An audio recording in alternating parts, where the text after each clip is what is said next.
अस्सलाम वालेकुम।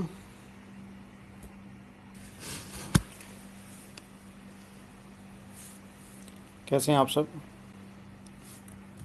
सर अल्लाह का शुक्र आपने। आवाज़ आ रही है? जी सर आ रही है। सब माशाल्लाह काफ़ी सारे मेरे जो स्टूडेंट्स हैं पुराने अगले पिछले सब जमा हैं अल्हम्दुलिल्लाह आज के बैच में।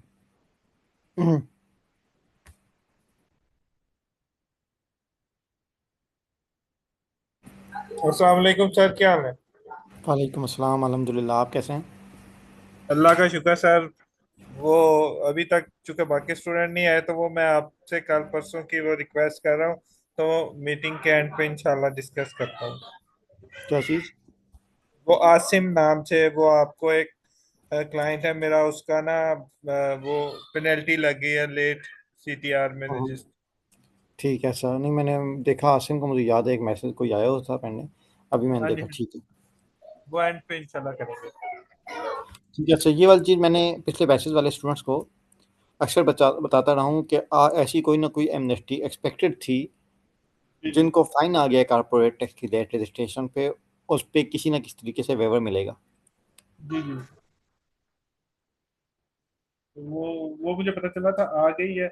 लेकिन चूंकि मैं वो पिछले दिनों क्लासेस मिस थी तो मैं फिर अभी आज आपसे सीख लूंगा और पिछली क्लासेस को भी रिकवर करता हूँ इंशाल्लाह। कोई कुछ भी नहीं करना, कारपोरेट टैक्स रिटर्न फाइल करनी है बस उनकी। ठीक है, बिल्कुल ठीक है। तो सर इसके लिए कोई सर्टिफिकेट या कुछ लेना नहीं होता, सिर्फ रिटर्न 3 से 4 माह पहले फाइल करनी होती है। मुझे कुछ इस तरह की मैंने थोड़ी सी अभी इन्फॉर्मेशन। एफटीए ने इस पे मजीद गाइडेंस दी नहीं है। सही। जितनी दी है उसमें एक ये अंडरस्टैंडिंग आती है कि ये सिर्फ जुरिडिकल पर्सन के लिए होगा, नेशनल पर्सन के लिए नहीं होगा। ठीक है। ठीक है, बाकी बज़ाहिर ये हर किसी के लिए है, लेकिन अभी इसमें मजीद कोई उन्होंने रिस्ट्रिक्शन लगाई नहीं है। ठीक है। तो सर अभी अभी मैंने कुछ भी नहीं करना, मैंने बस वेट करना है जब तक इसकी रिटर्न का टाइम नहीं आता है, क्योंकि ये नेचुरल पर्सन नहीं है मेरे वाले केस में कम। तो हो सकता है इनकी रिटर्न ऑलरेडी ओपन हो। आपने ईयर एंड के 7 मंथ के अंदर अंदर रिटर्न फाइल करनी है। बस वैसे तो सर। 9 मंथ का पीरियड है ना, हाँ जी डेडलाइन हाँ तो जी। 9 मंथ है, लेकिन आपने 7 मंथ के अंदर अंदर करनी है। अभी तक बस सिर्फ ठीक एक है। ये रिक्वायरमेंट है। तो सर अभी मैं इसके ऊपर चुप रहूंगा, अभी कोई एक्टिविटी नहीं मेरे तरफ से, कोई एक्शन नहीं है। चलें, इसको बाद में डिस्कस करते हैं। जी sir, sure sure, no problem. बाकी कोई कुछ कहना चाहिए, किसी का कोई question, anything? Sir okay, 19 students अभी। एग्जैक्टली 3 मिनट वेट करते हैं, ठीक है, ताकि मजीद भी अगर कोई हमें ज्वाइन करना चाहता है कर लें। इतने टाइम में अगर कोई क्वेश्चन, कोई चीज़, कोई कुछ कहना चाहे तो प्लीज़। क्योंकि बहुत सारे अल्हम्दुलिल्लाह मंजूर हुसैन साहब काफ़ी अर्से के बाद देखे हैं, बड़ी खुशी हुई। एडवोकेट मुनव्वर, सदफ मुस्तफ़ा, राहुल, सैफुल्ला महमूद। अच्छा, सैफुल्ला महमूद तो पाकिस्तान में होते हैं, मुलाकात भी हो चुकी है उनसे। एंड अभी ओडू। ठीक है, ऐसे इनसे तो बात होती रहती है।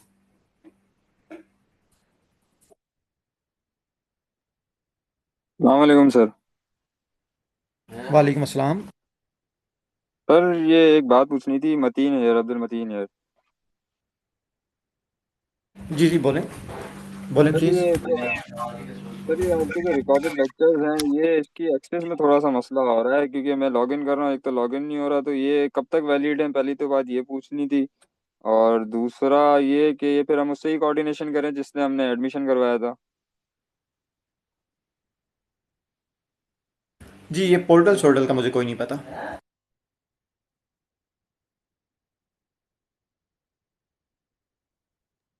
जी ठीक है, बेहतर। ये मैनेजमेंट से बात करें।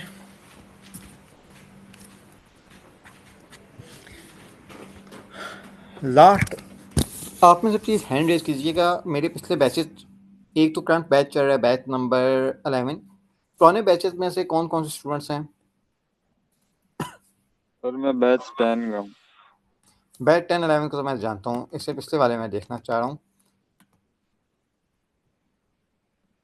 सर बैच 9 से। मुझे ये बताएं, जिन्होंने मुझसे क्लासेस ली थी, क्या कोई फ़ायदा हुआ, कॉस्ट का कोई उठाया? हाँ सर, कंपनी रजिस्टर्ड करवाई वहाँ पे। मेनलैंड में। ठीक है अपनी। हाँ, मैंने आपसे शायद बात की थी इस हवाले से कि पार्टनर हैं, उस हवाले से। ठीक है सर, मैकेन आपसे की। बात हुई है।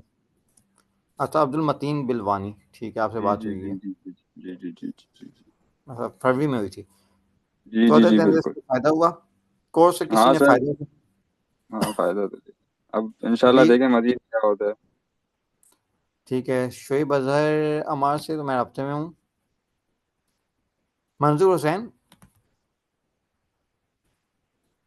अस्सलाम वालेकुम सर, क्या हाल है आपका? वालेकुम अस्सलाम, अल्हम्दुलिल्लाह, आप कैसे हैं? अल्हम्दुलिल्लाह सर। सुनाएं, कोई फायदा हुआ था कोर्स का? जी जी सर, काफ़ी फ़ायदा हुआ है और प्रैक्टिकली जो है वो एक आध दोस्त है मेरे, उनके थ्रू उनकी प्रैक्टिकल करने के लिए एक आध क्लाइंट मिल गया था मुझे। तो हम्म, मैंने उसके ऊपर जो है वो प्रैक्टिकल किया था, उसकी फाइनेंशियल्स वगैरह आ गए थे मेरे पास, तो मैंने फिजिकली एक रिटर्न फाइल करके देखी थी। सो सवाल मेरी सिर्फ या अल्हम्दुलिल्लाह successfully I have done everything. ठीक है, वसीम मुत्तवा जी। जी वसी,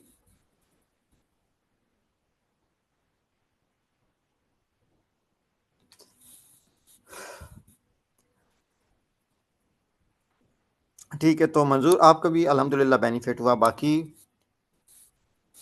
अस्सलाम आई वालेकुम सर। बिलीव। वालेकुम अस्सलाम, जी, कैसे हैं सर आप? ठीक हैं अल्हम्दुलिल्लाह। सर। मैं आपसे पूछता रहता हूँ अक्सर व्हाट्सएप से, शायद आपको याद हो।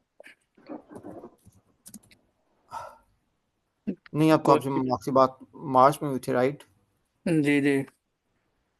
मैं साथ व्हाट्सएप तो खोला हुआ है ना वेब मुझे पे, भी तो मैं सर उधर। काफ़ी क्लाइंट मिले हैं, मैं मगर वैसे तो अपनी जॉब के साथ साथ ही पार्ट टाइम ही कर रहा हूँ।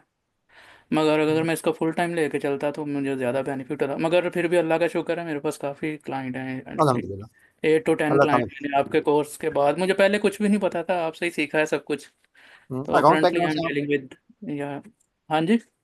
अकाउंट्स बैकग्राउंड से हैं? जी जी हाँ। सही है। तो मुझे सबसे खुशी होती है वो तब होती है जब कोई अदर देन बिजनेस पे लगे ना, कोई ऐसा बंदा जिसका ताल्लुक ही ना हो फील्ड से। ठीक है जीशान, अच्छा लगा आपसे बात करके। बाकी अभी रोडू मैडम,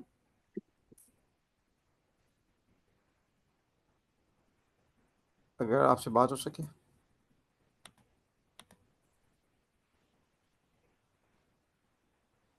ओके, ठीक है। अच्छा, अभी किसी को कोई प्रॉब्लम आई है लास्ट लेक्चर की वजह से, कहीं पे कहीं कोई स्टक हुआ हो, कोई प्रॉब्लम बना हो?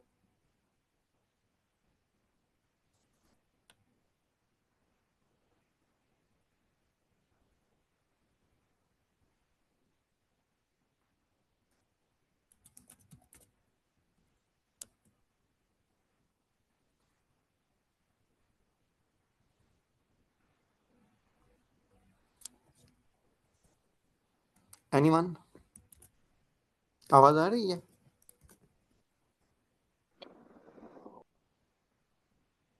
इस सर आवाज तो आ रही है।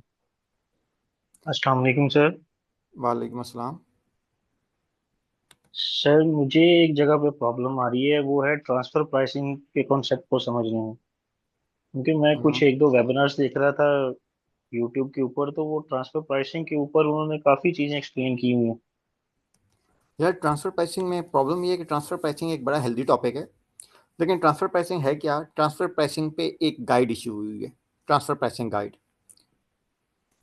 क्योंकि अगर हम सेपरेटली उसे लेके चलें तो ट्रांसफर प्राइसिंग में काफ़ी, क्योंकि ट्रांसफर प्राइसिंग यूएई में तो नया है, लेकिन वर्ल्ड वाइड एक बहुत पुराना टॉपिक है। तो उस पर आप कह लें कि पूरा एक कोर्स लॉन्च करना पड़ता है। तो वो एक सेपरेट फील्ड बन जाती है, ऑल्दो वो कॉर्पोरेट टैक्स से काफ़ी हद तक लिंक्ड है। लेकिन ट्रांसफर प्राइसिंग होता क्या है? जब भी दो रिलेटेड पार्टीज आपस में डील करती हैं, तो उन्होंने उस अपनी जो ट्रांजैक्शन होती है उसे मार्केट प्राइस पे या आर्म लेंथ ट्रांजैक्शन पे शो करना होता है। कनेक्टेड पर्सन की डेफिनेशन आप लोगों को याद होगी, और ये स्पेशली उनके लिए बड़ा इंपॉर्टेंट है जिनके क्लाइंट्स अच्छे हैं, जो अच्छी बड़ी ऑर्गेनाइजेशन में जॉब कर रहे हैं, जहाँ पे ग्रुप्स ऑफ कंपनीज इन्वॉल्व हैं। कनेक्टेड पर्सन क्या होता है, याद है?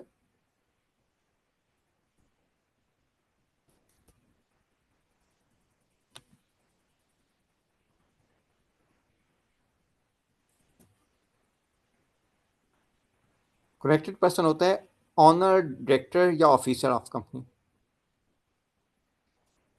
तो मैंने आपसे बताया था कि ऑनर या शेयर होल्डर अगर कंपनी में काम करता है तो वो अपनी सैलरी ले सकता है, but according to market value. लेकिन उस वक्त तक जब ये मैंने बहुत सारे स्टूडेंट्स को बताया था जो बैच 4 बैच 5 के बच्चे हैं, तब तक कोई रेगुलेशन नहीं आई थी कि मार्केट प्राइस या आर्मलेस प्राइस कैसे निकाली जाए। तब तक ट्रांसफर प्राइसिंग की गाइड पब्लिश नहीं हुई थी। बस इतना मेंशन था कि मार्केट वैल्यू होनी चाहिए, और मार्केट वैल्यू एक सब्जेक्टिव कॉन्सेप्ट है, तो कोई भी प्राइस लिख दी जाती थी।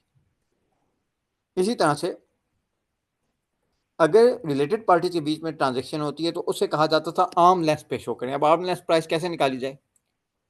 मार्केट प्राइस कोई 5 लाख लगा रहा होगा, कोई उसी सर्विसेज की 50 लाख लगा रहा होगा। इस काम के लिए ट्रांसफर प्राइसिंग को मुतारिफ करवाया गया। इसमें डिफरेंट रूल मौजूद हैं कि ये आर्म लेंथ प्राइस कैसे कैलकुलेट की जाती है, कहाँ कहाँ पे चाहिए होती है, किस किस जगह पे आपको उसका एविडेंस अटैच करना होता है। ये ट्रांसफर प्राइसिंग की बेसिक्स हैं।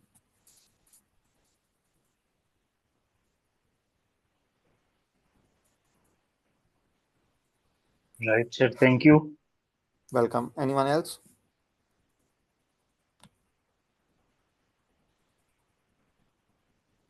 कोई और क्वेश्चन? हेलो जी अस्सलाम वालेकुम। जी वसी। सर, मेरी आवाज़ आ रही है आपको? जी जी। अच्छा सर, वो मैं आपके पहले क्वेश्चन का आंसर देना चाह रहा था, बट आई थिंक मेरा माइक नहीं चल रहा था। कि मैंने आपका बैच ज्वाइन किया था 4 और 5, आई थिंक सर, मुझे करेक्ट याद नहीं है। बट ये है कि मैं सारे लेक्चर आपके नहीं ले पाया था, सिर्फ वो कंप्लेंट कोऑपरेशन देख पाया था। तो मैं उस टाइम यूएई में आ गया था, तो मेरी जॉब हो गई थी, तो फिर स्टिल मैंने दूसरे जो है लेक्चर आपके वो मिस आउट हो गई। इस वजह से अब मैं दोबारा से ही ले रहा हूँ आपका। आई थिंक मेरी आपसे बात हुई भी थी इस टॉपिक पे, तो ये मैं आपको बताना चाह रहा ओके। था। अच्छा, आज की जो बहरहाल क्लास है, ये एक बैच को मैं एंड पे था और एक्साइड टेक्स्ट का लेक्चर पढ़ाना था। इससे पहले मेरा एक बैच था अगस्त वाला, उसके भी जो एक्साइड टेक्स्ट के लेक्चर थे के जो लेक्चर थे वो पेंडिंग थे। वो मेरा इरादा था कि मैं रिकॉर्ड करके रख दूंगा, वो लोग सुन लेंगे, लेकिन वो पॉसिबल नहीं हुआ। तो जब मैं एक नेक्स्ट बैच को 12वें बैच को मैं एक्साइड टेक्स्ट पे पहुंचा, तो मैंने ये सोचा कि पिछले बैचेस को भी साथ मिला लिया जाए। एक्साइज टेक्स्ट होता क्या? एक्साइज ऐसी एक्साइज टैक्स आप इसे कह लें कि लाइक अ पुनिटिव टैक्स। ऐसी चीज़ें जो कि सेहत के लिए नुकसानदेह हैं, उन पे एक्साइज टैक्स लगाया जाता है। एक्साइज टैक्स का मकसद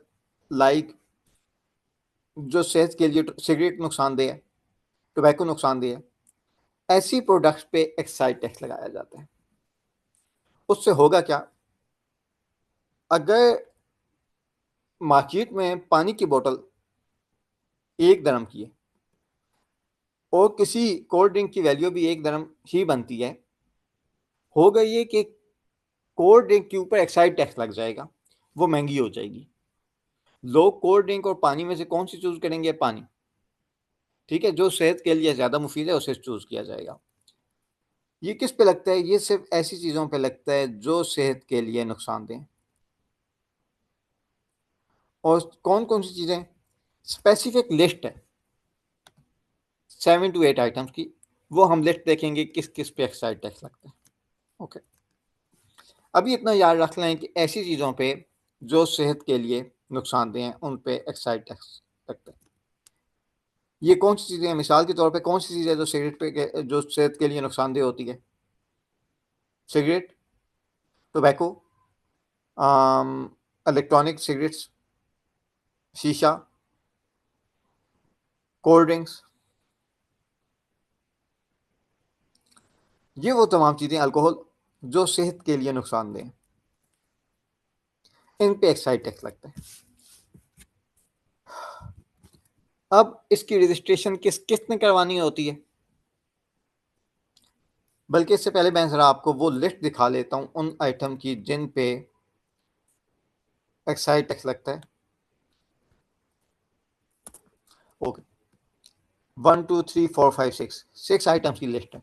सबसे पहले tobacco and tobacco products, liquid used in electronic smoking devices and tools, carbonated drinks, energy drinks, sweetened drinks. Screen show हो रही है ना?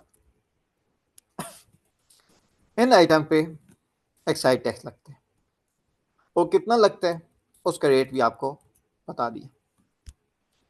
अब देखें कि ये वैट की तरह नहीं है कि 5% या किसी पे आप कह लें 9% लगा दिया जाए। ये एक बड़ी बहुत बड़ी परसेंटेज होती है। अगर कोई टोबैको प्रोडक्ट है तो उसकी प्राइस डबल हो जाएगी। अगर कोई एनर्जी ड्रिंक है उसकी प्राइस डबल हो जाएगी यूएई में। तो एक्साइज टैक्स का जो रेट होता है वो टोबैको पे 100% है। Liquid used in electronic smoking devices और एनर्जी ड्रिंक्स पे 100% है। लेकिन कार्बोनेटेड ड्रिंक्स, कोक हो गई, पेप्सी हो गई, स्वीटन ड्रिंक्स, जेल हो गई, इस तरह के जो ड्रिंक्स होते हैं, बेवरेजेस, उन पे 50% है। उसकी वजह ये है कि सिगरेट्स वगैरह as compare to Coke, as compare to Pepsi थोड़े ज़्यादा डेंजरस समझे जाते हैं हेल्थ के लिए।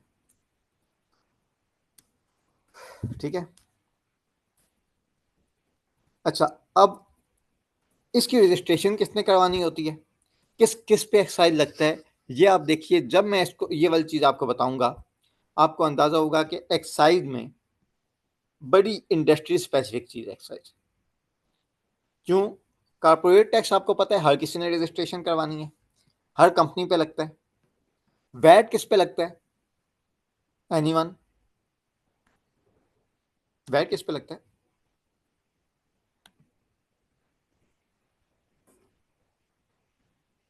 जी सर जिसका रेवेन्यू 375,000 की लिमिट है उसकी। ठीक है, उसके लिए मैंडेटरी होगा, बाकियों के लिए बाकी एक वॉलंटरी ऑप्शन भी वो सर मौजूद है। 50% पे है जी, लेकिन ऑप्शन मौजूद है। अच्छा, अब होगा ये कि वो चूंकि इंडस्ट्री स्पेसिफिक नहीं है कि फलां प्रोडक्ट नहीं, हर किसी पे लगेगा। जिसकी भी का भी रेवेन्यू 375,000 दम से ज़्यादा है, सवाए चंद एक एग्जाम सप्लाईज को निकाल के, हर किसी ने वैट की रजिस्ट्रेशन करवानी है। लेकिन एक्साइज के केस में क्या हुआ? एक्साइज के केस में स्पेसिफिक प्रोडक्ट्स की लिस्ट दे दी, tobacco, liquid, carbonated drinks, energy drinks, sweeten drinks. अच्छा, इसमें भी ऐसा नहीं है कि जिसकी भी सप्लाईज की कोई थ्रेशोल्ड मेंशन हो, ऐसा नहीं है, बल्कि उन लोगों पे ये मौजूद है जो ऐसी प्रोडक्ट को यूएई में लाते हैं। यूएई में टोबैको कैसे आ सकता है, सिगरेट कैसे आ सकती है? या तो यूएई में मैन्युफैक्चर होगा या यूएई में इंपोर्ट होगा। दो ही कंडीशन हो सकती हैं। आपको टोबैको मिलता है यूएई में, या तो वो यूएई में पैदा हुआ है या बाहर से इंपोर्ट होके आए। आपको सिगरेट मिलती है, या वो यूएई में मैन्युफैक्चर की है कंपनी ने, या इंपोर्ट होके वो सिगरेट यूएई में आई है। तो दो तरीके से हो सकती है, या इंपोर्ट के थ्रू या मैन्युफैक्चरिंग के थ्रू।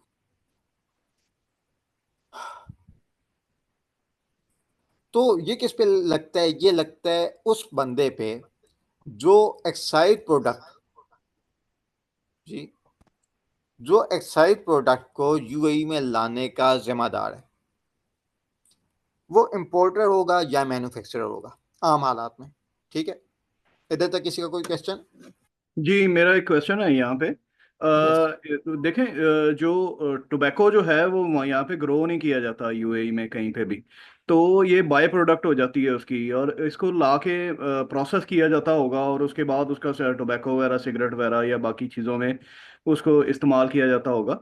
तो क्या एक्साइज टैक्स में ये जो raw material of these materials हैं वो भी एक्साइज टैक्स में आएंगे? थोड़ा सा एक्सप्लेन करें प्रोसेस मुझे प्लीज। क्वेश्चन बताएं। जो इनिशियली आपने बोला कि टोबैको प्रोड्यूस नहीं किया जाता, वो मुझे बता दें प्लीज। ग्रो नहीं किया जाता ना, मतलब यहाँ से इंडिया से या पाकिस्तान से जाता होगा तम्बाकू जो है वो, इनका जो रॉ फॉर्म है, एग्रीकल्चर प्रोड्यूस है जैसे, तो यहाँ पे ला के उसको जो है वो सिगरेट बनाने के लिए जो है वो प्रोसेस किया जाता होगा। तो मेरा क्वेश्चन ये है कि तंबाकू एग्रीकल्चर प्रोड्यूस को यूएई में लाने के ऊपर भी एक्साइज टैक्स लगता होगा?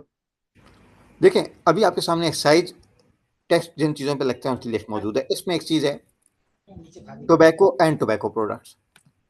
तो टोबैको पे तो लगता है, चाहे उसको लाया जाए। यही क्वेश्चन था आपका? जो आपने बाय प्रोडक्ट वाली बात की है वो मुझे ज़रा क्लियर करें। जी, यही मेरा क्वेश्चन था कि उसके जो रॉ मटेरियल्स होते हैं उसके ऊपर भी लगता होगा। टोबैको अगर किसी भी फार्म में है, चाहे वो रॉ फार्म में है, दैट इज टोबैको, उस पर लगता है। अब वो यहाँ पे ला के अगर उसको फर्दर डिफाइन किया जाता है, मुझे क्योंकि पता नहीं है इस प्रोसेस का कि मैन्युफैक्चरिंग कैसे होती है, सिगरेट कैसे बनती है, लेकिन अगर वो रिफाइन किया जाता है, एक नई टोबैको प्रोडक्ट वजूद में आती है, वहां पे भी उस पर एक्साइज लगेगा।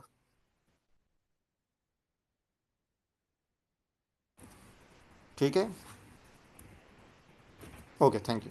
ये तो ये है कि उसकी बाय प्रोडक्ट के बाद जो नई प्रोडक्ट बनती है उस पे एक्साइज लग रहा है, लेकिन वो जो रॉ मटेरियल उसके लिए लाया जाया गया है उस पे वो नहीं है, एक्साइज टैक्स नहीं। नहीं, जो रॉ फार्म में आता है, क्योंकि मुझे जहां तक याद है टोबैको रॉ फार्म में हो, वो टोबैको ही होता है, राइट? अगर इसकी कोई और टोबैको खुद प्रोड्यूस होता है, राइट?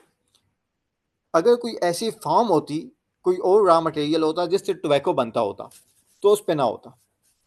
ठीक है, लेकिन अभी वो टोबैको एंड टोबैको प्रोडक्ट की डेफिनेशन मीट कर रहा है। सही है। इसकी प्रोडक्ट की फिनिश गुड जो प्राइस होगी एड ऑन होने के बाद उस पे होता है, या रॉ मटेरियल के ऊपर जो है एक्साइज अप्लाई होगा, टैक्स जो है? देखिए, टोबैको रॉ फॉर्म में है, even that is tobacco, right? वो टोबैको की डेफिनेशन मीट कर जाता है। अब फर्ज करें कि इसके अगले वाले इससे आगे वाली एग्जांपल ले लेते हैं, लाइक एनर्जी ड्रिंक्स की एग्जांपल ले लेते हैं। ठीक है, इसमें आपको थोड़ी सी चीज़ क्लियर होगी।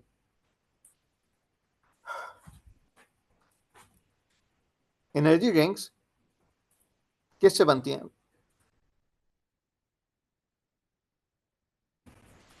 इसका रॉ मटेरियल अगर वो एक्साइज गुड में नहीं आता, तो वो रॉ मटेरियल यूएई में इंपोर्ट करने पे एक्साइज नहीं लगेगा, सही? लेकिन जहां पे जो चीज इंपोर्ट हो रही है वो एक्साइज गुड्स की डेफिनेशन मीट कर लेती है, वहां पे उस पे एक्साइज टैक्स लगेगा। ठीक है, Shoaib Azhar sahab, tobacco leaves are dried to form cigarettes. ठीक है, किसी का कोई और क्वेश्चन? तो जी, ये यहाँ पे ना ये taurine, vitamin B, vitamin, caffeine, grain वगैरह ये वाली चीज़ें डाली जाती हैं, शुगर है इसमें, ये एनर्जी ड्रिंक बनाने के लिए। तो आमतौर पे मैंने देखा है कि आमतौर पे एनर्जी ड्रिंक्स या ये जो कोल्ड ड्रिंक्स वगैरह होती हैं इवन के, इसका फार्मूला पूरा बना बनाया जो है वो बाहर से आता है, इसमें जस्ट पानी मिक्स करके जो है वो सेल कर देते हैं। ओके,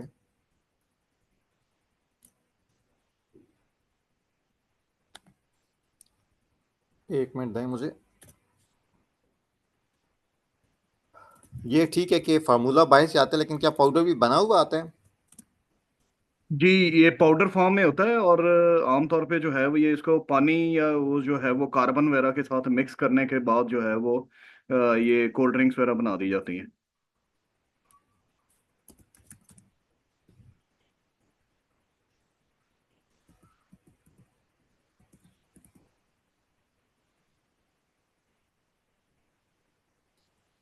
ओके,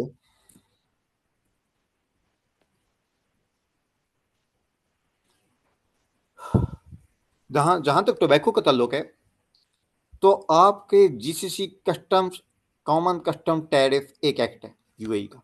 ठीक है, GCC common custom tariff.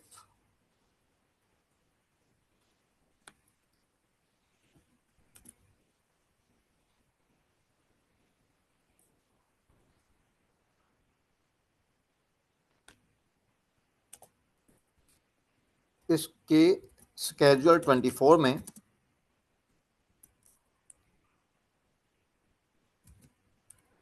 List दी हुई है प्रोडक्ट की।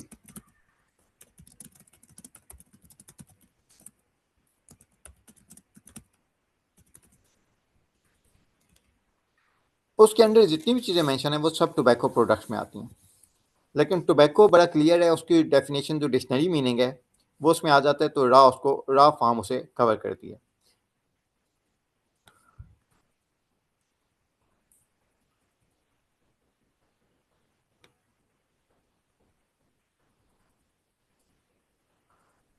अब कार्बोनेटेड ड्रिंक्स की आपने बात की, उसको भी देख लेते हैं।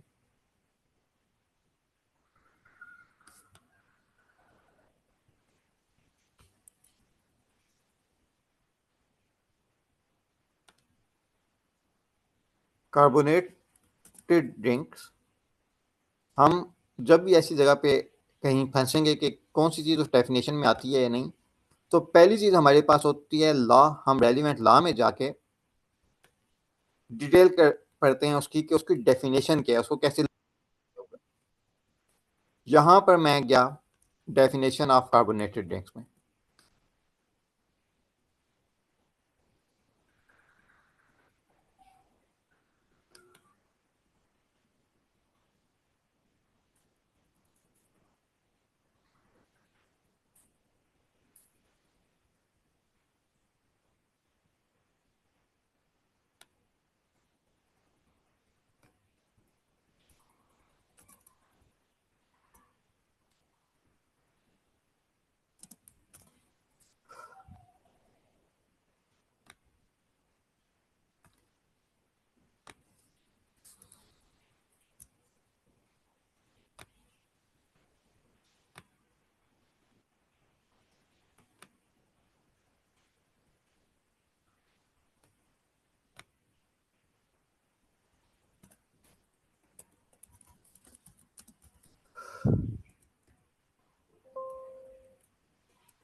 ठीक है, मैंने फेडरल टैक्स अथॉरिटी जो एक्साइज टैक्स लॉ से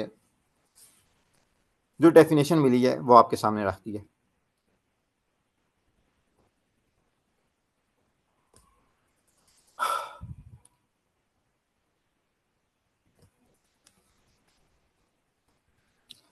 इसके मुताबिक क्या लगता है आपको मंजूर आएगा, जो पाउडर बना हुआ होता है फार्मूला, क्या वो कार्बोनेटेड ड्रिंक में आएगा? जी फार्मूले वो हाँ भाई, यहाँ पे जो मुझे समझ आई है वो यही है कि दिस विल कार्बोनेटेड इंक्लूड का एनी जो फार्मूला कॉन्सेंट्रेट है वो तो पाउडर। 50% टैक्स पे आएगा, और इसमें जो अनफ्लेवर्ड जो है वो गैस, उसको मेरे ख्याल में वो बोलते हैं सोडा वाटर, हमारे यहाँ तो बोलते हैं, वो जो है वो टैक्सेबल नहीं होगा। ठीक है, यही अंडरस्टैंडिंग बन रही है। ठीक है, लेकिन ऐसी जगहों पे जब भी हम कहीं स्टक होते हैं, हमें डेफिनेशन पहली चीज़ लॉ में से जाके देखनी होती है कैसे डिफाइन किया है। अगर वहाँ पे डिफाइन नहीं है तो फिर डिक्शनरी मीनिंग अप्लाई हो जाता है। ठीक है, तो बहरहाल ये प्रोडक्ट्स हैं, उनको डिफाइन डिफरेंट तरीकों से किया जा सकता है। सही। अच्छा, अब अगेन मेरा क्वेश्चन ये था कि ये वाली चीज़ें यूएई में आएंगी कैसे? या इंपोर्ट होके या मैन्युफैक्चर होंगी।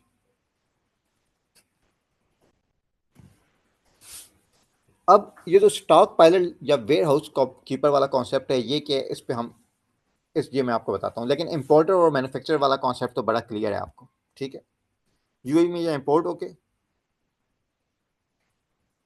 आवाज़ आ रही है? जी सर। यस सर, आ रही। ठीक है, इंपोर्टर जो यूएई में आई, सेकंड जो प्रोड्यूस या मैन्युफैक्चर हुई। अब ये फिर स्टॉक पायलट के, जब मैंने आपसे कहा कि जो भी इसे रिलीज करता है, जो भी यूएई में रिलीज करता है फॉर कंजम्पशन, वो उसने एक्साइज के लिए रजिस्ट्रेशन करवानी होती है। वो या इंपोर्टर होता है या मैन्युफैक्चरर होता है।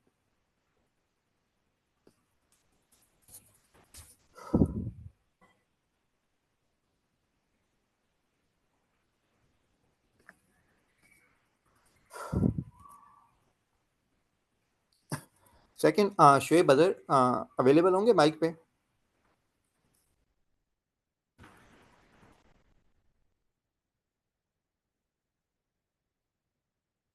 जी सर जी। मुझे ये बताएं कि एचएस कोड, ये तो इंपोर्ट एक्सपोर्ट के लिए ज़्यादातर यूज़ होता है। सर बेसिकली जब भी मैन्युफैक्चरर कोई भी मैन्युफैक्चरिंग करता है तो इंटरनेशनल रूल्स के मुताबिक उसने उस प्रोडक्ट के अगेंस्ट एक एचएस कोड स्पेसिफाई करना होता है।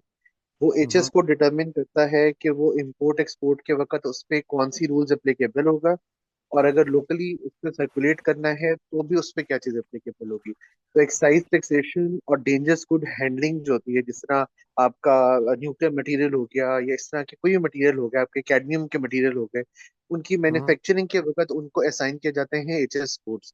और जब आप लोकली भी उनको ट्रांसपोर्ट कर रहे होते हैं, लोकली भी उनको टैकल कर रहे होते हैं लॉ में किसी भी तरीके के ना, तो वो एचएस कोड एसेंशियली डिटरमिन करता है कि आपने उसको कैसे टैकल करना है। और वो मैन्युफैक्चरर डिटरमिन करता है, और वो बाकायदा उसकी पूरी रिपोर्टिंग होती है टू लोकल लोकल रेगुलेटर्स भी और इंटरनेशनल रेगुलेटर्स भी। ठीक है, और ये किसके अंडर आते हैं? मिनिस्ट्री ऑफ उनके एचएस प्रोडक्ट। कोड आपके एक्साइज एंड टैक्सेशन, पाकिस्तान में तो एक्साइज एंड टैक्सेशन के अंडर आते हैं, एक्साइज टैक्सेशन एंड नार्कोटिक्स के अंडर।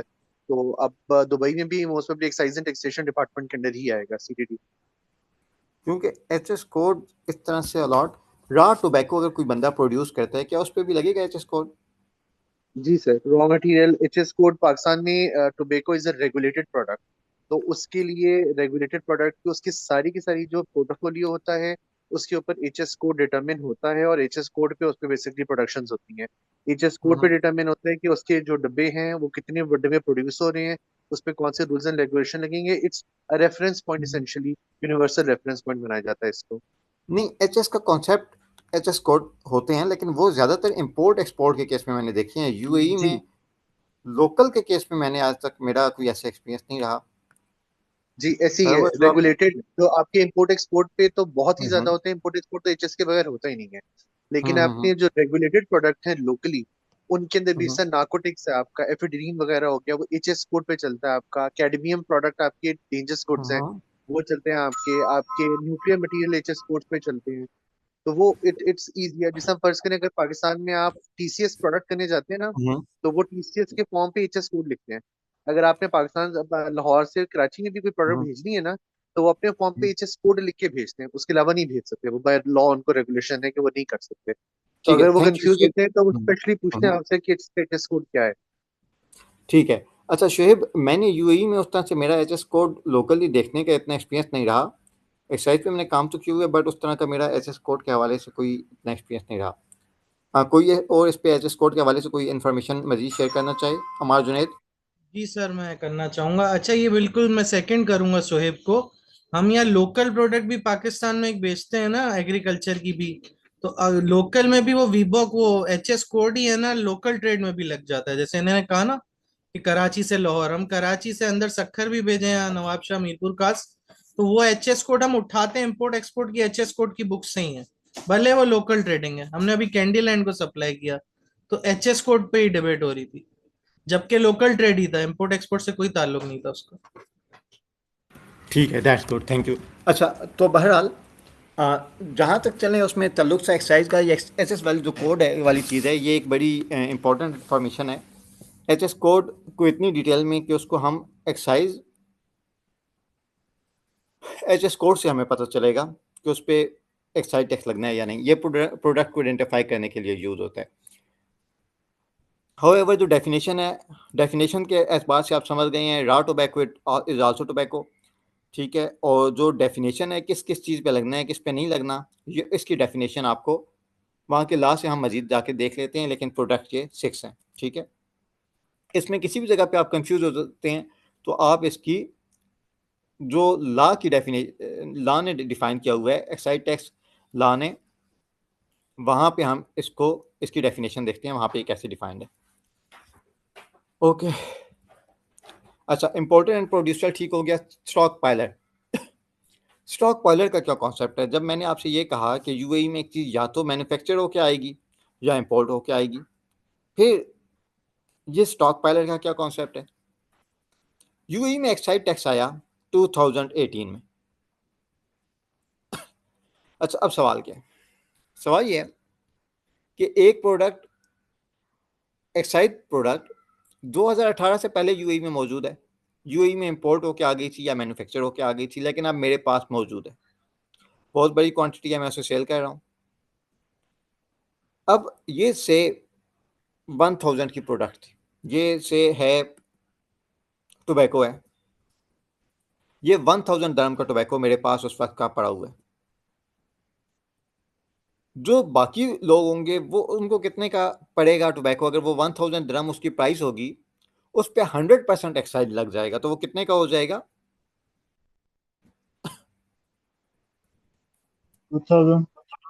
2000 का। लेकिन मेरे पास जो पड़ा हुआ है वो चूंकि मैंने एक्साइज टैक्स आने से पहले पहले यूएई में ले लिया था, वो 1000 का।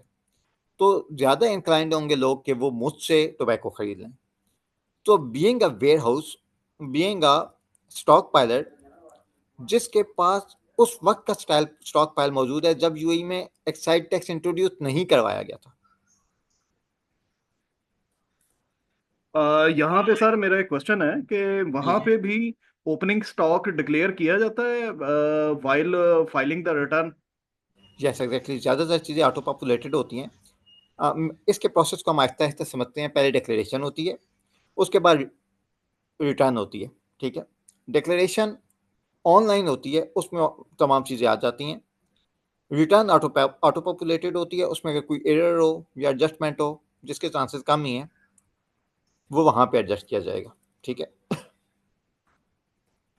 Stock pilot. अच्छा, लेकिन ये अभी जो मैं बात करूँ ना, वो इसलिए कह रहा हूँ कि रजिस्ट्रेशन किस किस में करवानी है। अगर फ़र्ज़ करें मैं स्टॉक 2010 का रख के बैठा हुआ हूँ, तो अब मैंने एक्साइज टैक्स में के लिए अपनी रजिस्ट्रेशन करवानी होगी।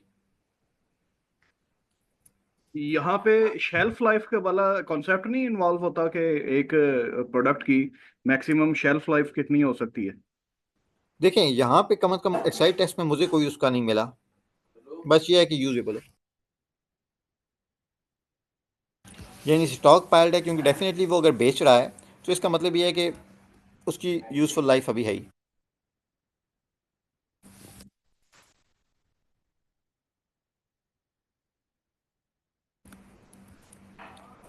अच्छा, इसके बाद आ गया चीज़ ware house keeper. Ware house keeper कौन होता है? आप लोगों को डेजिग्नेटेड जोन याद है, मैंने पढ़ाया था। जोन एक ऐसा एरिया, एक ऐसी जगह जिसको for the purpose of VAT UAE का पार्ट नहीं समझा जाता। डेजिग्नेटेड जोन एक बेसिकली कंट्रोल्ड एरियाज होते हैं, रिस्ट्रिक्टेड एक्सेस होती है वहाँ पे उनमें से बहुत सारे डेजिग्नेटेड जोन सी पोर्ट के पास हैं। बाहर से सामान आता है, बाहर से चला जाता है इंपोर्ट एक्सपोर्ट के लिए। ये जो डेजिग्नेटेड जोन होते हैं, इनमें वैट कुछ स्पेसिफिक गुड्स के लिए, ऐसी गुड्स के लिए जो या रीसेल होने के लिए बेची जा रही हूँ या फर्दर मैन्युफैक्चरिंग के लिए बेची जा रही हूँ, उन पे वैट नहीं लगता, उन्हें आउट ऑफ स्कोप समझा जाता है। अब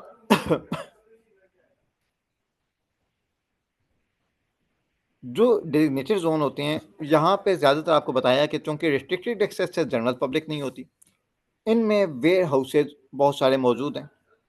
वहाँ पे फर्ज करें कोई वेयर हाउस वाला था, उसने सामान उठाया, ले आ गया उधर, उसने अब उसे मेन लैंड में बेचा। जब वो मेन लैंड में आएगा, अब वो जनरल पब्लिक के लिए रिलीज हो गया। पहले वो यूएई में आ तो गया था, but that was in a designated zone. ठीक है, वहां पे एक्सेस नहीं है, तो वो एक तरह से यूएई का पार्ट नहीं है for the purpose of excise. जो ही वो मेन लैंड में रिलीज होगा ना, ऐसा स्टॉक पाइलर, सॉरी, ऐसा ware house keeper stock mainland में रिलीज करता है जनरल कंजम्पशन के लिए, तो उस पर एक्साइज लग जाता है और उसके लिए एक्साइज की रजिस्ट्रेशन करवाना मस्ट हो जाता है।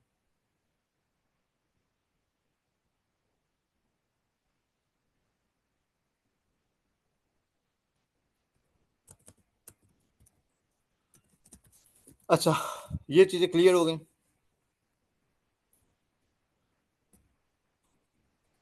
कब इन पे लगता है एक्साइज?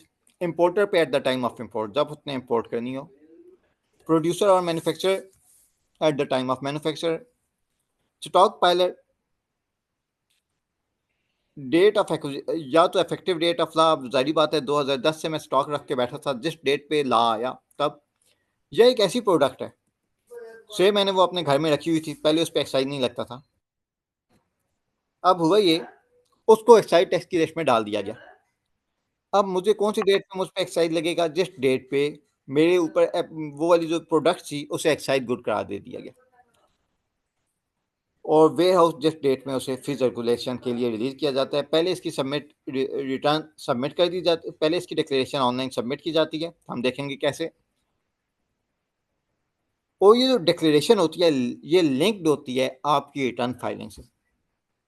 आप जब भी एक दफ़ा आपने एक महीना कंप्लीट हुआ, मंथली बेसिस पे इसका जो साइकिल है वो मंथली होता है। कॉर्पोरेट टैक्स का साइकिल, कॉर्पोरेट टैक्स रिटर्न कितनी थी? नॉर्मली 1 साल के लिए होती थी। वैट रिटर्न कितने टाइम के लिए होती थी? 3 महीने के लिए। 150 मिलियन दिरहम तक का की अगर आपकी टैक्सेबल सप्लाईज हैं तो ये 3 महीने के लिए होती थी। लेकिन एक्साइज टैक्स का जो साइकिल है ये 1 महीना है, 1 महीना। और आने वाले महीने की 15 तारीख तक आपने एक्साइज रिटर्न फाइल करनी होती है।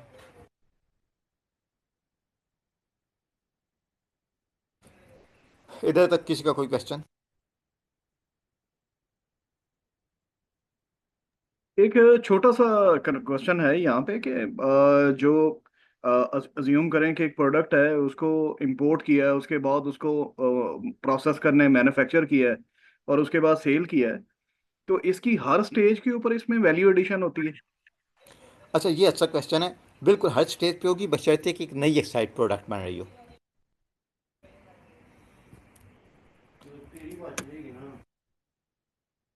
देखिए मैंने आपसे कहा क्या, मैंने कहा टोबैको और टोबैको प्रोडक्ट्स, टोबैको और टोबैको प्रोडक्ट्स।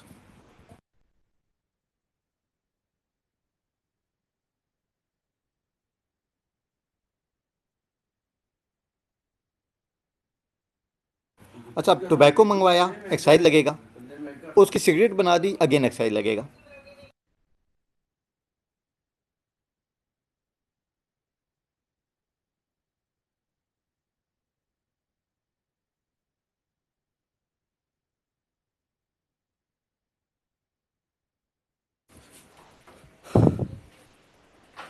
तो मैंने जो टर्म बोली थी इंपोर्ट एंड मैन्युफैक्चर, इंपोर्ट और मैन्युफैक्चर वो दोनों इसमें इन्वॉल्व हो गए। और ये जो ऐसी जगहों पे एक्साइज लगता है, इसमें आपका पिछले वाला जो एक्साइज है वो एडजस्ट हो जाता है उसी तरह से जैसे इनपुट वैट और आउटपुट वैट होता है। हालांकि normally excise is not like that कि इनपुट वैट आउटपुट वैट, लेकिन अगले बंदे ने भी एक्साइज टैक्स एक्साइज प्रोडक्ट बनाई, वहां पे लगेगा लाइक से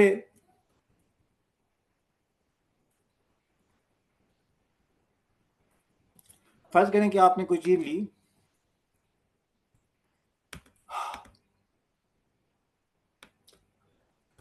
टोबैको मंगवाया 100 का, इस पे कितना लगेगा? टोबैको पे कितना है एक्साइज टैक्स? 100%। 100%। तो कितना बनेगा? 100। 200 हो गया। टोटल हो गया 200। ठीक है। अच्छा, वैट भी लगाते हैं ऊपर, कितना है वैट? कितना है? 5%। 5%। हाँ, कितना हो गया जी? 200 प्लस 5%। 210। 210 210 हो गया। इसमें कितना शामिल था एक्साइज? 100 दिरहम। वैट कितना शामिल है? 10 दिरहम।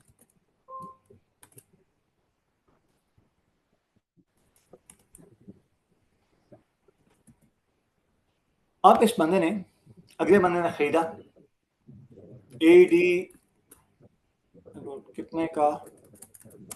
500 का। उसने सोचा मैं इसको 200 का 210 का लिया था, आगे बेचता हूँ 500 का। सबसे पहले ऊपर टोबैको था, अब बन गया सिगरेट। कितने का जी? कितना लगेगा इस पे अगेन एक्साइज? 500। 100%। 500। यहाँ पे ये पिछले वाला 100 माइनस कर लेगा। FTO कितना जमा करवाएगा? 400। ठीक है, तो ये वाला कॉन्सेप्ट इधर भी है ऐसी। ठीक है, सर ये इसी तरह अगर वो आगे कोई मतलब वेयर हाउस कीपर खरीदता है तो वो भी इसी तरह से सर करेगा? अगर कोई वेयर हाउस कीपर खरीदते हैं, सुनिएगा, वेयर हाउस से मुराद नॉर्मली मैंने बात की थी डेजिग्नेटेड जोन की, ठीक है, यहां से सामान गया डेजिग्नेटेड जोन में, ठीक है, ज्यादातर चांसेस तो वो हैं कि वो एक्सपोर्ट के लिए जाएगा, वेयर हाउस तक तो होगा, लेकिन वेयर हाउस कीपर पे एक्साइज की लायबिलिटी तब बनती है जब वो यूएई से बाहर उसे बेचता है। अगर वो उसे री एक्सपोर्ट करेगा तो वहां पे भी आपको ऐसे ही एडजस्टमेंट होगी, ऐसे ही रिफंड मिलेगा जैसे इस केस में मिला, वही इनपुट आउटपुट वाला सीन हो जाएगा। लिहाजा आपको 3 केसेस में एक्साइज का रिफंड मिल रहा है, 3 केसेस में एक्साइज का रिफंड मिल रहा है। पहला, जब आपने एक एक्साइज प्रोडक्ट को यूज करते हुए एक नई एक्साइज प्रोडक्ट बना दी और बेच दी, या आपने एक्सपोर्ट कर दी।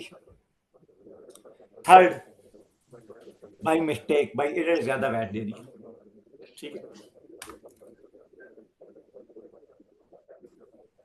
अब आ जाते हैं एक्साइज प्राइस पे। एक्साइज प्राइस क्या होता है?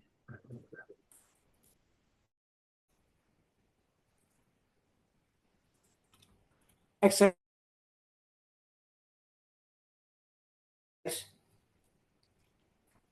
एफटीए, एक तो चीज ये है कि एफटीए ने प्राइस सर्टन की हुई है कई चीजों की, ठीक है।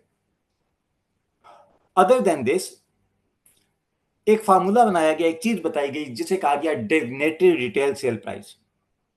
डेजिग्नेटेड रिटेल सेल प्राइस, इन दोनों में से जो भी चीज हायर है, एक तो चीज ये है कि एफटीए ने किसी सिगरेट की प्राइस लगाई 100 दिरहम, अब मार्केट में उसकी जो स्टैंडर्ड प्राइस चल रही है से वो है 80, तो जो ज्यादा होगी ना, जो हायर होगी वो आपने ले लेनी है, उस पर एक्साइज टैक्स लगेगा। सही? इधर तक किसी का कोई क्वेश्चन? सर ये एक्सपोर्ट में एक्साइज टैक्स भी 100% रिफंड हो जाएगा? एक्सपोर्ट के केस में हाँ जी, जो एक्सपोर्ट करने वाले ने पे किया था वो रिफंड हो जाएगा, क्योंकि वजह यह है कि एक्साइज लगता है on sale of dangerous goods, ठीक है, जो आपकी हेल्थ के लिए डेंजरस हो इनसाइड यूएई। आपने तो इनसाइड बॉल बेची नहीं है, वो तो इनसाइड यूएई कंज्यूम ही नहीं हुई है, वो तो बाहर कंज्यूम हुई है।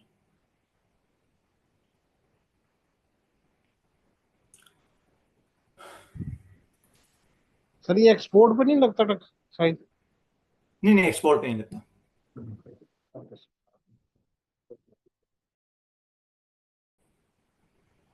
और ये मैंने बताया है कि इसका कोई थ्रेशोल्ड नहीं है, ऐसा नहीं है कि ये 375,000 से ऊपर होगा, हर किसी ने इसकी रजिस्ट्रेशन करवानी है, अगर आप इंपोर्टर हैं, अगर आप मैन्युफैक्चरर हैं।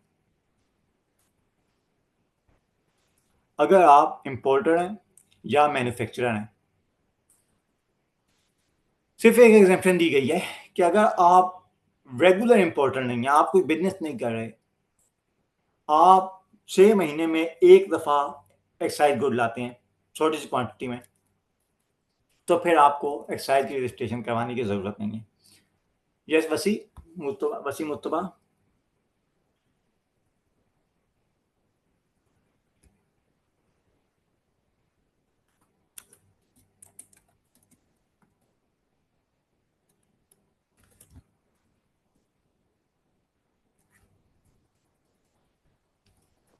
अस्सलाम वालेकुम सर।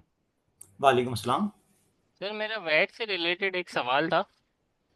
हम्म, जब हम रजिस्टर करवाते हैं, वैट की रजिस्ट्रेशन करवाते हैं, तो उसमें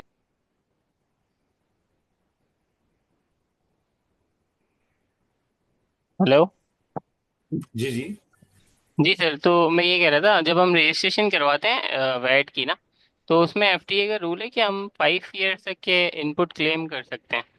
तो वो सर काइंडली थोड़ा सा इसमें बताएंगे कि हम किस टाइप के इनपुट क्लेम कर सकते हैं वो 5 ईयर्स के, सर्विसेज वगैरह में भी कर सकते हैं या सिर्फ वो गुड्स जो हमारे पास अवेलेबल हो इन हैंड हो सिर्फ उस पर कर सकते हैं? सर अभी मैं एक्साइज पढ़ा रहा था जी सर, वो इसका एक सवाल। जी जी, पहली रिटर्न में हम जो क्लेम करते हैं वो ऐसी चीजें होती हैं जिन्होंने फर्दर टैक्सेबल सप्लाईज ही में जाना हो। सही, लेकिन अभी हम एक्साइज पढ़ रहे हैं, इसको बाद में डिस्कस करते हैं, ठीक है? ठीक है सर। हेलो सर, आवाज़ आ रही है मेरी? जी जी। सर अभी ये एक्साइज से क्वेश्चन था मेरा कि आपने ये कहा कि जो एक्सपोर्ट करेंगे आप ऐसी प्रोडक्ट, तो उस पर आपको 100% एक्साइज टैक्स वापस मिल जाएगा। तो इस केस में जैसे सिगरेट उसे 1000 की मिल रही है तो 500 वो एक्साइज टैक्स पे कर रहा है। इन केस अगर वो एक्सपोर्ट कर रहे हैं सिगरेट तो उसको 500 का 500 रिटर्न हो जाएगा। हाँ जी, थैंक यू, ये कंफर्म करना है। ठीक है।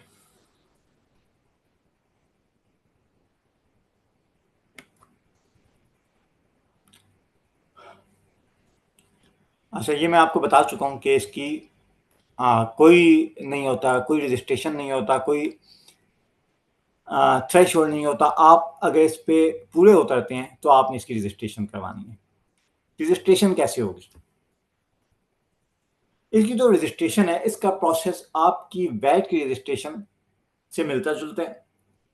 अगर आप कारपोरेट टैक्स, अगर ऑलरेडी आप रजिस्टर्ड होते हैं कारपोरेट टैक्स में, वैट में, तो आपको पता होगा, आप में से कई ने ऐसी कारपोरेट टैक्स रजिस्ट्रेशन की होंगी जो ऑलरेडी वैट के लिए रजिस्टर्ड होंगी, ठीक है?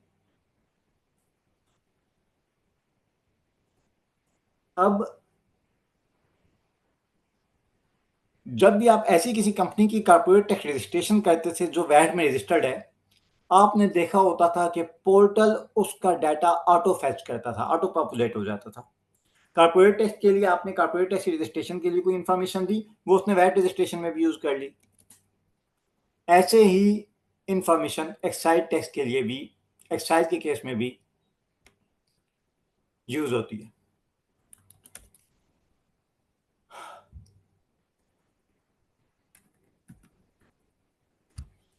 हम एक कंपनी की एक्साइज टैक्स रजिस्ट्रेशन करते हैं, देखते हैं कैसे होती है।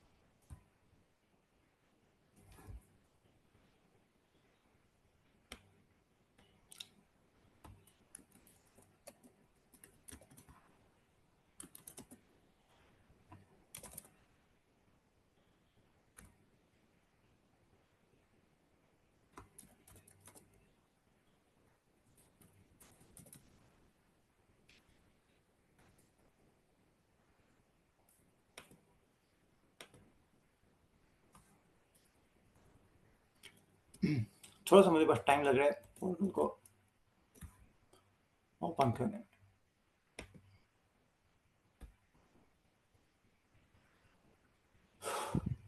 क्या मुसीबत है।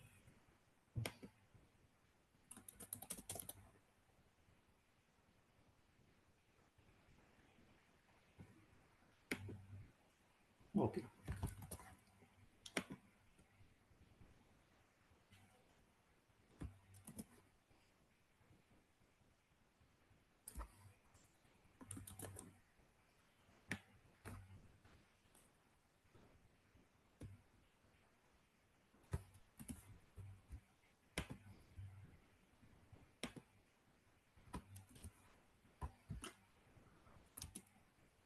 एक कंपनी के पोर्टल में चले गए, इसका नाम रखा हुआ है ABC। Okay, definitely it's not a real company. इसमें मैं एक्साइज टैक्स में जा रहा हूँ। ये आपको स्क्रीन, ये इंटरफेस सेम उसी जगह पे मिलेगा जहां पे आपने कारपोरेट टैक्स की रजिस्ट्रेशन की थी, वैट रजिस्ट्रेशन की थी। एक्साइज टैक्स में गए और रजिस्टर पे क्लिक कर लिया।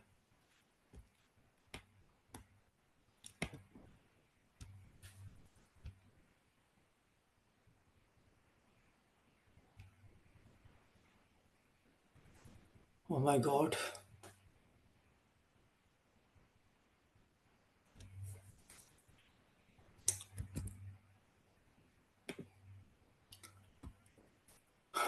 ये एक नया प्रॉब्लम है कि आपने अपने जो डॉक्यूमेंट्स हैं अगर वो फर्ज करें कहीं पे अपडेट नहीं किए हुए, आप अगली चीज नहीं कर सकते। लाइक अगर आपने कॉर्पोरेट टैक्स की रजिस्ट्रेशन की हुई है और आपका ट्रेड लाइसेंस एक्सपायर हो जाता है, तो जब तक नया ट्रेड लाइसेंस अपलोड नहीं करते आप वैट की रजिस्ट्रेशन नहीं कर सकते। एंड आई बिलीव कि एफटीए को जल्द इसे चेंज कर देगा। उसकी वजह ये है कि आपको ला किसी हद तक चीजें अलाउ करता है। मिसाल के तौर पे आप अगर आपका ट्रेड लाइसेंस एक्सपायर होता है तो आपके पास 1 महीने का टाइम होता है, 1 महीने का ग्रेस पीरियड होता है कि आप उसे अपडेट कर सकें।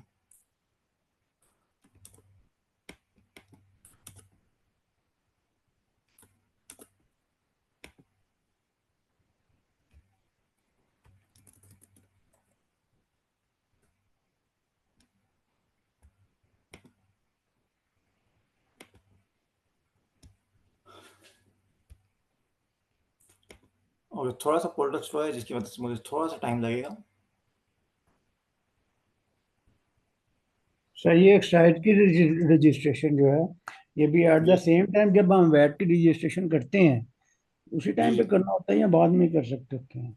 वैट की रजिस्ट्रेशन का क्राइटेरिया बिल्कुल डिफरेंट है। वैट तो तब होता है ना जब आप थ्रेशोल्ड मीट करें। एक्साइज के लिए मैंने आपको बताया कोई थ्रेशोल्ड है ही नहीं। आप अगर नहीं नहीं प्रोडक्ट रिलीज करते हैं तो रिलीज करने से पहले लाइक अगर आप मैन्युफैक्चरर हैं तो जो ही आप मैन्युफैक्चर करते हैं गुड रेडी हो जाती है, मैन्युफैक्चर हो गई, सिगरेट बन गए।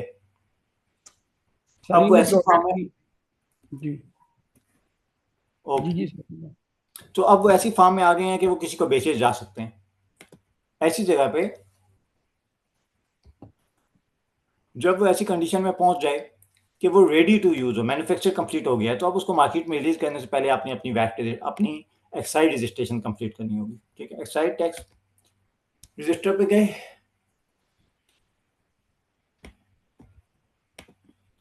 स्टार्ट।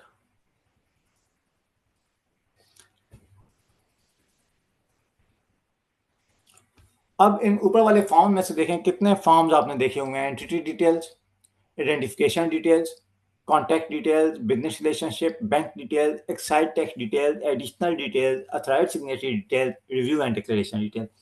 इसमें वो कौन सा फॉर्म है जो आपने वैट की रजिस्ट्रेशन करते वक्त नहीं देखा था? 6 नंबर है। Form number 6। ठीक है, फॉर्म नंबर 3 वहां पे होता था एलिजिबिलिटी क्राइटेरिया। आप बताते थे कि आप 375,000 को टच करते नहीं, लेकिन यहाँ पे हमने एक्साइज टैक्स डिटेल तक पहुंचना होता है। सिर्फ एक फॉर्म एक्साइज टैक्स डिटेल का डिफरेंट है जो हमने फिल करना होता है। ठीक है, इधर तक किसी का कोई क्वेश्चन? इसको हम कल फिल करते हैं इंशाल्लाह at the same time.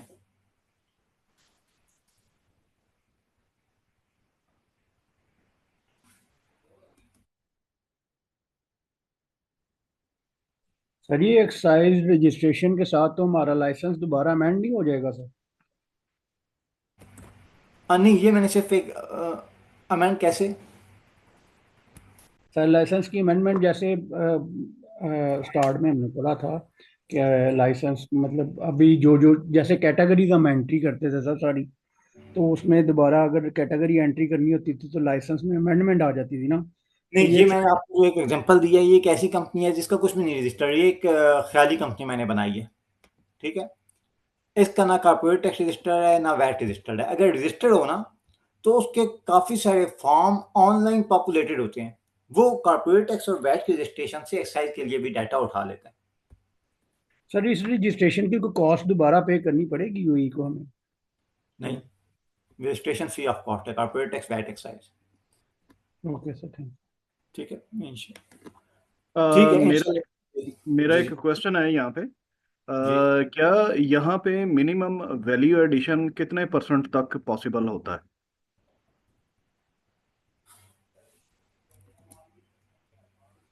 Value addition से आप क्या मुराद लेते हैं?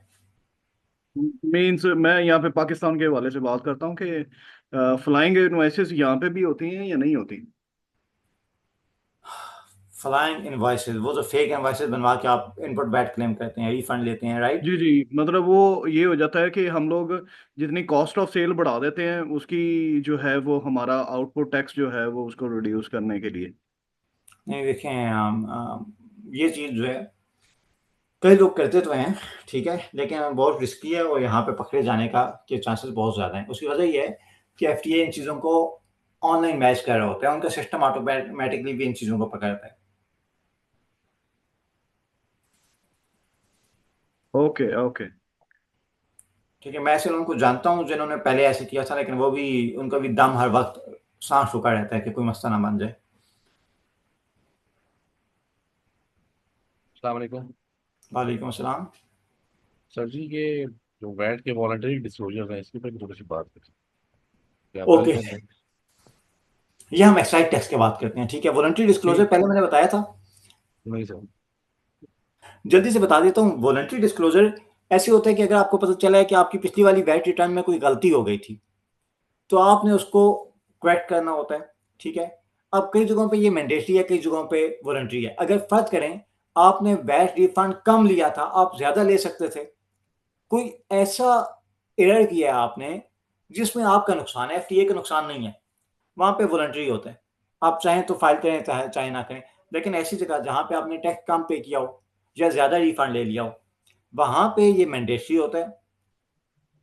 इसको फाइल करने का तरीका क्या है? आप सिस्टम में जाएंगे, अपने रिटर्न पे क्लिक करेंगे, जिस साल में आपने जाना हो, जिस साल की आपने रिटर्न गलत फाइल की थी, उसके आखिर में जो 3 डॉट्स आ रहे होते हैं, वहां पे क्लिक करें, वहां पे वॉलंटरी डिस्क्लोजर का ऑप्शन आता है।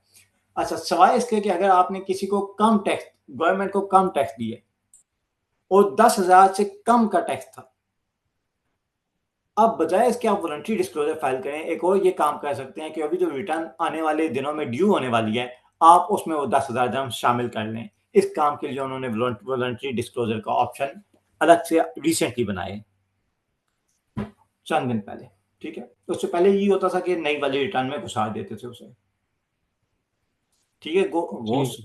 ठीक है सर, ये जो वॉलंटरी डिस्क्लोजर हम डिस्क्लोज करेंगे तो ये कितने पीरियड तक का टाइम लिमिट होनी चाहिए? लास्ट रिटर्न की हो या कोई अगर 2-3 रिटर्न पहले फाइल हुआ हो और उसकी डिस्क्लोजर हो, वो भी कर सकते हैं? 5 साल तक। Okay sir. Anyone else? ठीक है, कल क्लास में बात होगी इंशाल्लाह। बस जी, वाले अस्सलाम वालेकुम सर, कैसे हैं आप? अल्लाह का करम, बहुत प्यारा। सर मैं बिलाल बात कर रहा हूँ। मैंने आपसे ये पूछना था कि सर पीआरओ की सर्विसेज प्रोवाइड करनी हो, मतलब पीआरओ की जॉब करनी हो ना दुबई में आके, तो उसके लिए क्या क्राइटेरिया होता है, मतलब थोड़ा इसका स्कोप ऑफ वर्क क्या है इसका, मतलब किस तरह कर सकते हैं हम? अच्छा, अभी हम फॉर्मल जो क्लास थी लेक्चर, उसको अभी हम कल तक, इसको हम आज की क्लास को ख़त्म ख्याल करते हैं, ठीक है। इनके क्वेश्चन पे आता हूँ। पीआरओ क्या होता है? पीआरओ वो चीज़ होती है जो गवर्नमेंट रिलेटेड आपके वीज़ा वगैरह चीज़ें देखते हैं। इस काम के लिए आपको लाइसेंस होना चाहिए और बाकायदा पीआरओ कार्ड बनता है आपका, ठीक है। अगर जॉब सर करनी हो आपने, तो ये एक डिग्री ऐसी कौन चीज़ सी नहीं है होती है, कि मतलब कि आपको सिर्फ पाकिस्तान से कोई प्रोफेशनल क्वालिफिकेशन मिलेगी। और पीआरओ में ज़्यादातर अरबिक स्पीकिंग लोगों को, ऐसे लोगों को जिनके अच्छे तल्लुकात हों इमिग्रेशन में, हमारे सेंटर वगैरह में, अरबी आती हो, ऐसे लोगों को प्रेफर किया जाता है जिनको प्रोसेस का पता हो। सही सही। तो सर हम नहीं बन सकते, मतलब उसके लिए क्या क्राइटेरिया होता है? मतलब मैंने मास्टर्स किया हुआ लिंग्विस्टिक्स में, इंग्लिश में ना, तो उसमें क्या क्राइटेरिया, उसमें क्या करना चाहिए इस तरह के बंदा ये सर्विसेज प्रोवाइड कर सके? क्योंकि मैंने इसका देखा कि स्कोप ऑफ वर्क बहुत ज़्यादा है और काफ़ी अच्छी अर्निंग है इसमें ना। देखिए, ये चीज़ एक ऐसी चीज़ है जो तल्लुकात, जुबान और प्रोसेस की नॉलेज पे बनती है। इसको आप क्वालिफिकेशन तो कह नहीं सकते। क्वालिफिकेशन इसलिए नहीं कह सकते कि ये एक ऐसी चीज़ ही नहीं है जो कि पाकिस्तान में पढ़ाई जा रही हो, कि यूएई का वीज़ा इमिग्रेशन सिस्टम कैसे काम करता है। और नहीं सर, मेरे वो काफ़ी रिलेशंस हैं इसमें, तो वो काफ़ी हैं वो तो। और अगर आपको ये काम आता है तो ठीक है, देन उसके आगे आपने बस अप्लाई करना होता है। आप जॉब करना चाहते हैं या काम करना चाहते हैं, लोगों से तल्लुकात होने चाहिए। कई जगहों पे, ऐसी जगहों पे भी वीज़े लग जाते हैं जहाँ नॉर्मली रिजेक्ट हो रहे होते हैं थ्रू रेफरेंस, ठीक थ्रू है। वास्ता। ठीक है सर, अभी मेरी जो पाइपलाइन में है, मेरे जो जानने वाले हैं कुछ 10 से